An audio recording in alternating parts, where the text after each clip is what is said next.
Hey guys, it's Virginia from Divinity School, and I am here to help all of us live more consciously, presently, and in our full power and bliss as the divinity that we truly are.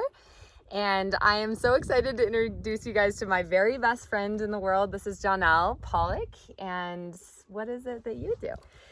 Yeah, so I am learning and spreading the word of plant medicine through Wild Altar, talking all about altars, rituals, ceremonies, plant medicine of all variety, from herbalism to psychedelic medicine.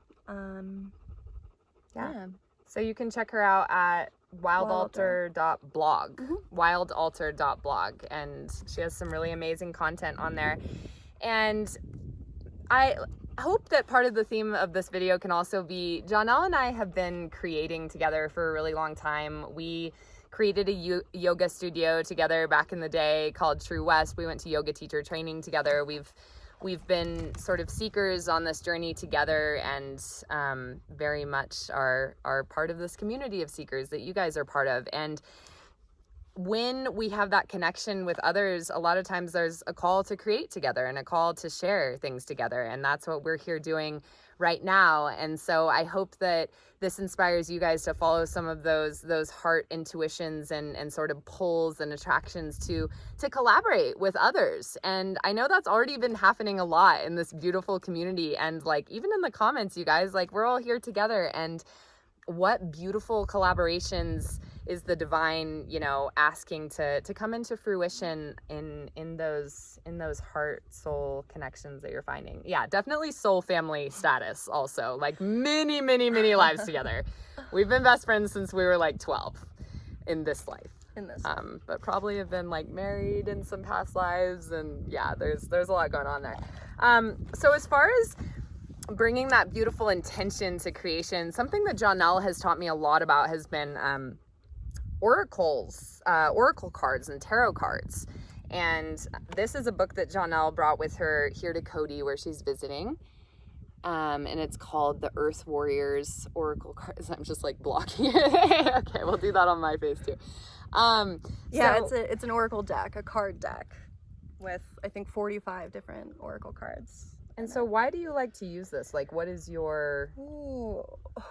I mean, I feel like every time I draw a card, it's exactly what I need to hear. Right. It's exactly the message, and it's also just a really beautiful deck. There's beautiful artwork, and the language in it is so uplifting and inspiring. Yeah. Right. And of course, anything that's coming to you is coming to you, to help you grow, and because you called it, and it's, so everything is meaningful, and we talk about that a lot. And so on that note, Janelle and I just each wanted to share the cards that we drew today to be our intention for this day, for our creation together, and for our own creative endeavors coming forward, and creative collaborations coming forward. By the way, guys, when Divinity Ranch becomes a reality, like, this girl is just heart and soul part of that. So we can't wait to meet you all in person one day also. But if you're watching this video, I'm first going to share my card with you. And, if you're watching this, it's like you drew the card too. Like, this is being drawn into your reality.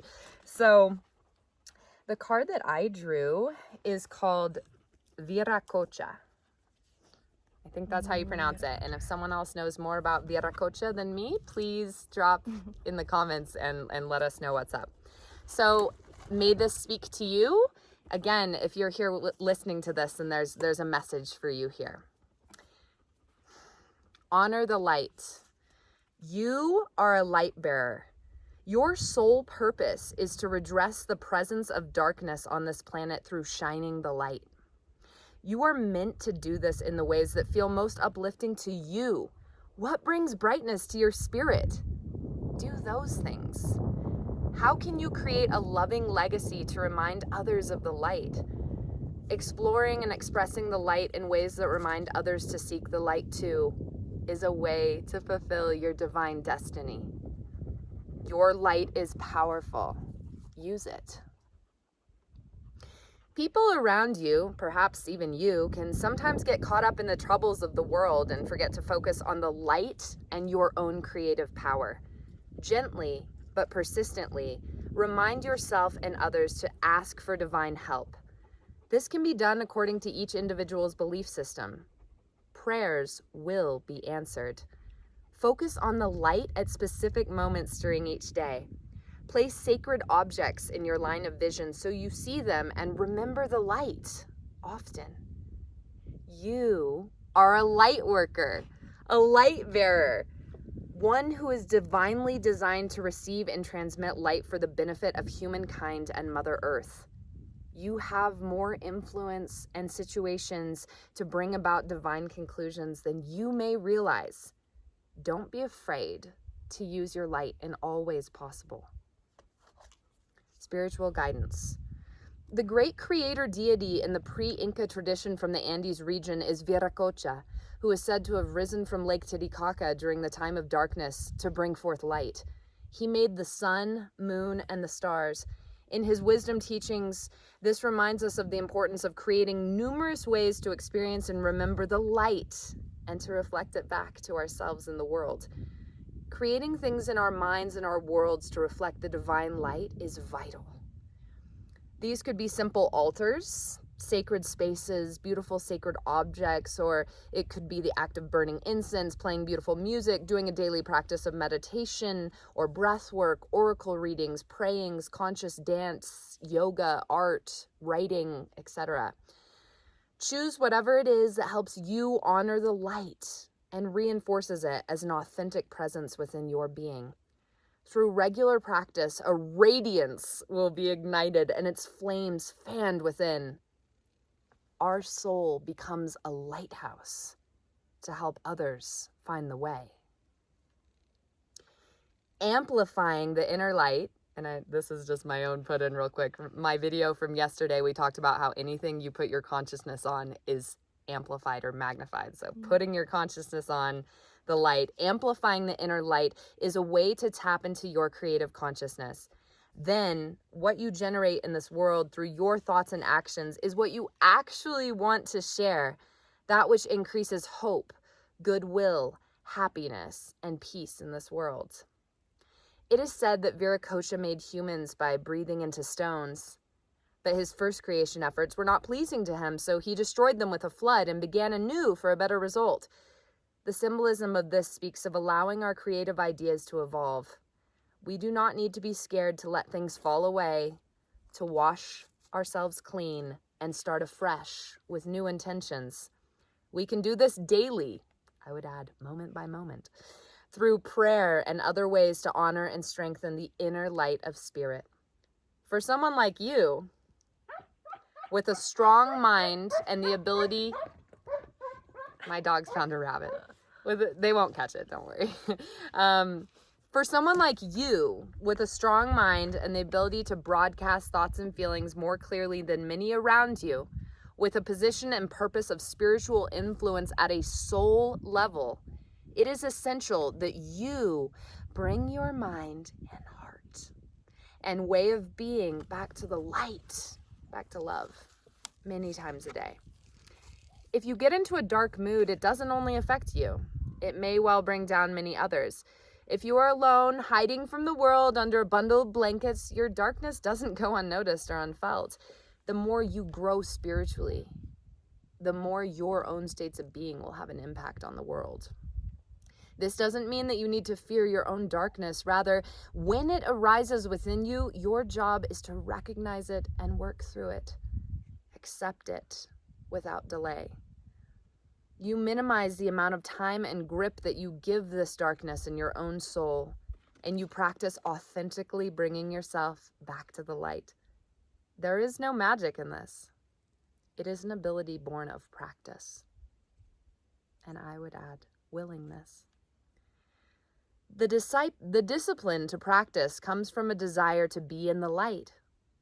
You can choose to be in the light for whatever reason. It could be simply that it feels good or that it connects you to great spirit or source and you like that feeling.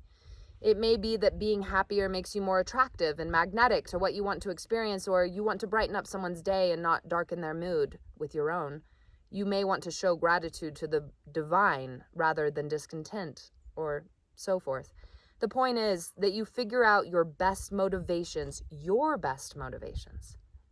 heart's best motivations to be in the light, and you practice putting yourself there again and again. Healing process. Say this prayer aloud. I ask for divine blessing that my creations may be expressions of true spiritual light, bringing assistance to this world. I give thanks for the gift of my creativity and my ability to feel and know the light.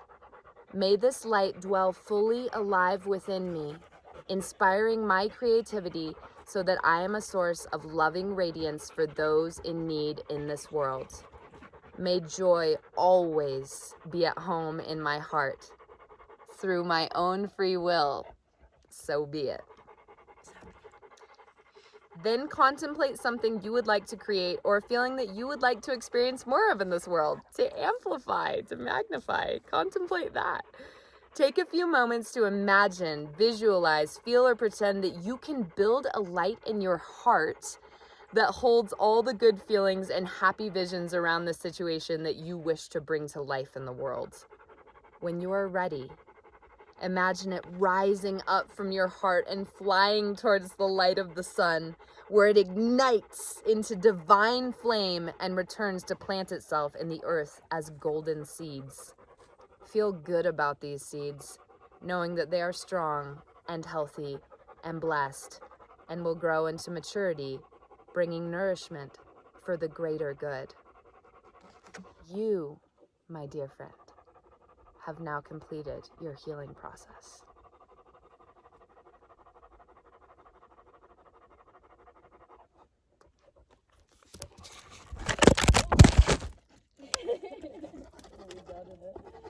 Okay, I think that went well. Now do you feel better? Yeah. You want to stay in the same place, or do you want to come in the shade? Or it's a good spot. I mean, we know it works. Yeah, it is pretty bright. Yeah, it's getting a little bright for sure.